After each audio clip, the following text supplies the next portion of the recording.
Good morning friends. अब हम जो देखेंगे आज ये है कि परिभाषाओं में क्या महत्वपूर्ण रहा उस दौरान 19वीं सदी में या 19वीं सदी में जो मानव भूगोल की कुछ महत्वपूर्ण परिभाषाएं दी गई उनमें से कुछ एक आपके सामने है, दो आपके सामने ये जर्मन भूगोलवेताओं द्वारा दी गई। रेडजेल जो कि एक जर्मन भूगोलवेता है, कुमारी सैंपल एक अमेरिकन भूगोलवेता थी, परंतु ये रेडजेल महोदया की स्टूडेंट रही हैं, तो इन पर भी एक जर्मन प्रभाव दिखाई देता है। और इनकी परिभाषाओं में हम लोग जानते हैं कि क्या कुछ इन्होंने कहा और कितना इन्होंने मानव भूगोल को एक विशिष्ट शाखा के रूप में भूगोल की प्रतिष्ठित किया। मानव भूगोल की दृश्य रेडजेल महोदय कहते हैं कि मानव भूगोल की दृश्य सर्वत्र वातावरण से संबंधित है, जो कि स्वयं भौतिक दशाओं का योग है। मानव भूगोल की दृश्य सर्वत्र वातावरण से संबंधित है, जो कि स्वयं भौतिक दशाओं का योग है।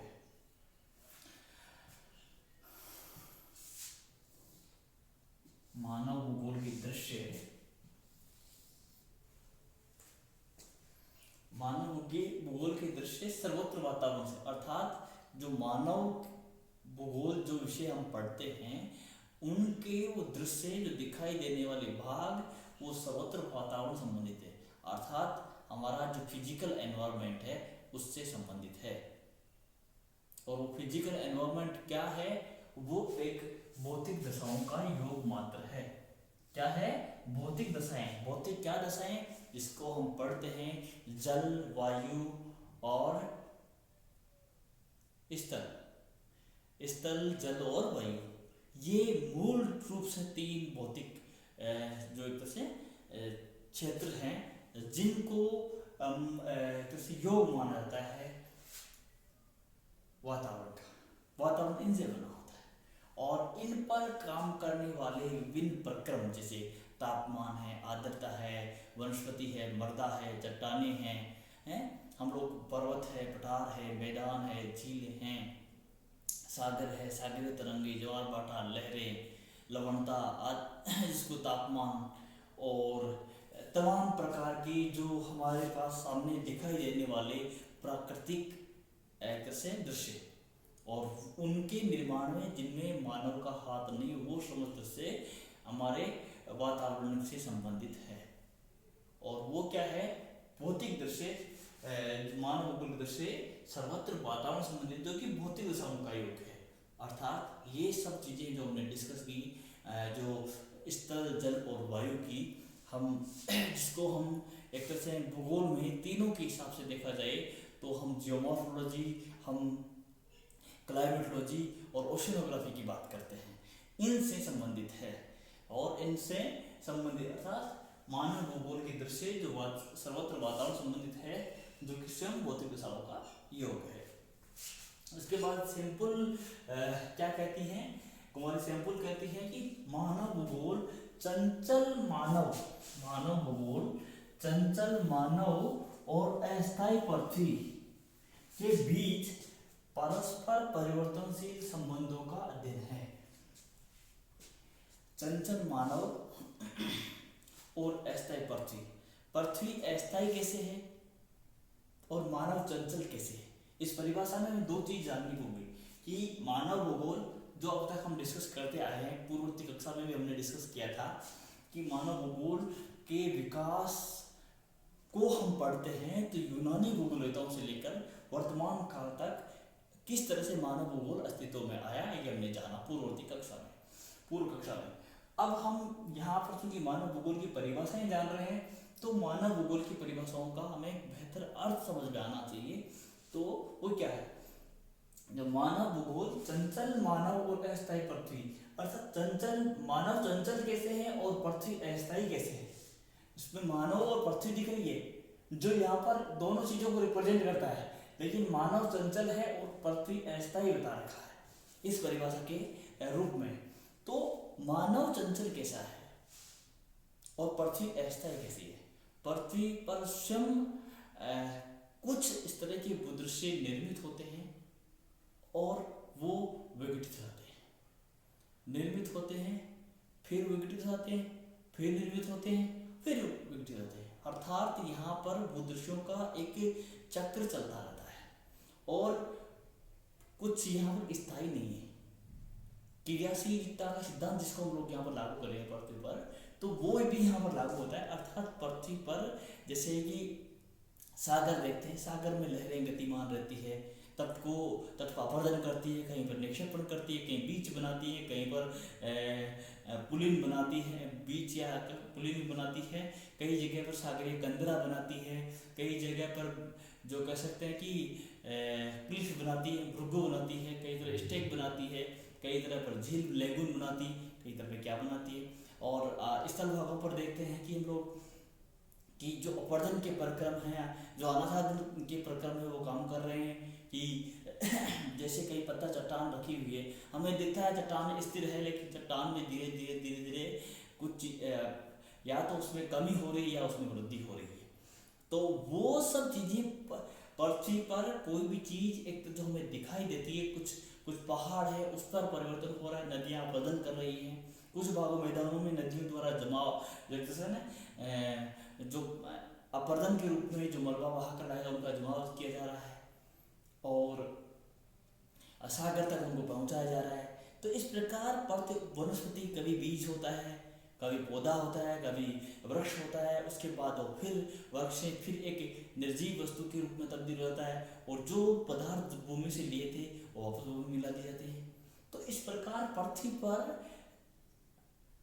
जो कुछ दृश्य में दिखाई दे रहे हैं वो स्थिर नहीं है, स्थायी नहीं है, वो परिवर्तनशील है। और वो परिवर्तनशील जो पृथ्वी है, अर्थात यहाँ पर कभी महाद्वीप है, फिर महाद्वीपों का निर्माण होता है, कभी महाद्वीप सागर में डूब जाते हैं या निमज्जन हो जाता है उनका, कभी निर्गमन होता है नए भूखंडों का और एक नए महाद्वीप बनते हैं। कई जगह पर्वत है, उनका धीरे धीरे पर्वतों का लोप होता है, फिर नए पर्वतों का निर्माण होता है, कई जगह से लावा निकलता है, कई जगह ज्वालामुखी निकलता है, तो और फिर ज्वालामुखी से निकले हुए जो पदार्थ है उनको वापस विभिन्न भागों में जमा कर दिए जाते हैं। तो इस प्रकार पृथ्वी पर निरंतर तब्दीलियां, परिवर्तन दृष्टिगोचर होते रहते हैं, चाहे हमें दिखाई दे या दिखाई ना दे, लेकिन पृथ्वी पर सब कुछ स्थायी नहीं है। पृथ्वी पर सब जो दिखाई देने वाले हर एक वस्तु है, हर एक पदार्थ है, उसमें परिवर्तन होता रहता है, न्यूनाधिक रूप से परिवर्तन होता रहता है। इसलिए पृथ्वी को अस्थायी माना गया है। और मानव को चंचल क्यों है? मानव चंचल इसलिए है क्योंकि मानव अपने विवेक से, अपनी मेधा से, अपने दिमाग से, अपनी सोच से, विचार से भौतिक पर्यावरण में रहते हुए, जीवन यापन करते हुए एक सामान्य जीव के समान नहीं रहता है।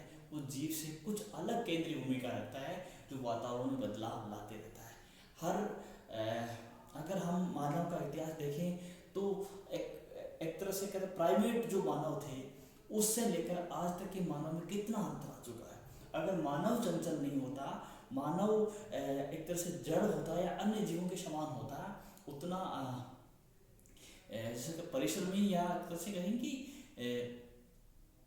परिवर्तनकारी नहीं होता, तो मानव चूंकि वही उसी प्रकार के जीवों के रूप में, लेकिन मानव ने निरंतर परिवर्तन लाने की क्षमता रखी है, नए विचारों को आत्मसात करने का, और धीरे धीरे अपने बौद्धिक ज्ञान से, अपने जैसे परिश्रम से, जिस तरह से अपने वातावरण में खुद को, अपने आप को अनुकूलित एक तरह से बनाता है, अनुकूल स्थापित करके पर्यावरण के अनुकूल बनाता है, और आवश्यकता पड़ने पर अपने पर्यावरण में, अपने वातावरण में बदलाव भी वो लाता है। तो इस प्रकार संकुल की परिभाषा का अर्थ है चंचल मानव अस्थायी पृथ्वी के बीच परस्पर परिवर्तनशील संबंधों का अध्ययन है। अर्थात परस्पर परिवर्तनशील संबंध इसलिए क्योंकि संबंधों का स्वरूप एक सा नहीं रहता है। क्या आप बताएंगी कि सिंधु घाटी सभ्यता के दौरान या मिस्र की जो नील नदी घाटी सभ्यता है उसके दौरान, मेसोपोटामिया की सभ्यता के दौरान जो मानव का पृथ्वी के साथ जो संबंध थे, मानव के पृथ्वी के साथ जो संबंध थे वो एक से नहीं रहे। और आज उसके बाद चूंकि उसके बाद जो ऋग्वेदिक काल की बात करते हैं उस समय, उसके बाद उत्तर वैदिक काल में, फिर हम लोग कहेंगे मध्यकाल में, है ना, और फिर अब आधुनिक काल में। तो विभिन्न कालखंडों में मानव का जो चंचल मानव है और उनका अस्थायी पृथ्वी के साथ जो संबंधों की श्रृंखला है वो एक सी नहीं रही है। उनमें विभिन्न कालखंडों में विभिन्न प्रकार से परिवर्तन लाया जाता रहा है। और जो परिवर्तन जो लाया जाता रहा है, इसी परिवर्तन के अध्ययन को क्या कहते हैं हम? मानव भूगोल कहते हैं। ये की परिभाषा है कुमारी सेनकुल की। और इन्होंने अपनी किताब, जैसे रेचल मोदी ने अपनी किताब एंथ्रोपोजियोग्राफी में दी है, क्योंकि इनकी किताबों के नाम थोड़े महत्वपूर्ण हैं, क्योंकि महत्वपूर्ण भूगोलता है उनके द्वारा रची गई रचनाओं या कृतियों का नाम अगर हमें याद रहता है तो वो थोड़ा बेहतर माना जाता है। इसके अलावा कुमारी सेनकुल ने जो किताब लिखी है इन्फ्लुएंसेस ऑफ ज्योग्राफिक एनवायरनमेंट, यानी भौगोलिक वातावरण का प्रभाव, वो भी एक महत्वपूर्ण पुस्तक है मानव भूगोल के हिसाब से या भूगोल के हिसाब से, तो उन्हें भी हमें देखना चाहिए। तो मानव भूगोल चंचल मानव और अस्थायी पृथ्वी के बीच परस्पर परिवर्तनशील संबंधों का जो इस तरह से कहें कि एक खानाबदोश मानव था उस समय, जब कंदराओं में गुफाओं में रहता था, उस दौरान पृथ्वी का मानव के साथ या मानव वातावरण संबंध क्या थे, और उसके बाद धीरे धीरे विभिन्न कालखंडों की श्रृंखलाओं में मानव के संबंध पृथ्वी के साथ किस तरह से, चंचल मानव के संबंध अस्थायी पृथ्वी के साथ में किस तरह से परिवर्तनशील होते रहे, उन संबंधों को हम विस्तृत रूप से मानव भूगोल के अंदर पढ़ते हैं। तो इस प्रकार हमारा ये जर्मन भूगोलवेत्ता है रेचल, उनका और सेनकुल की परिभाषा कंप्लीट होती है। अब हम जानेंगे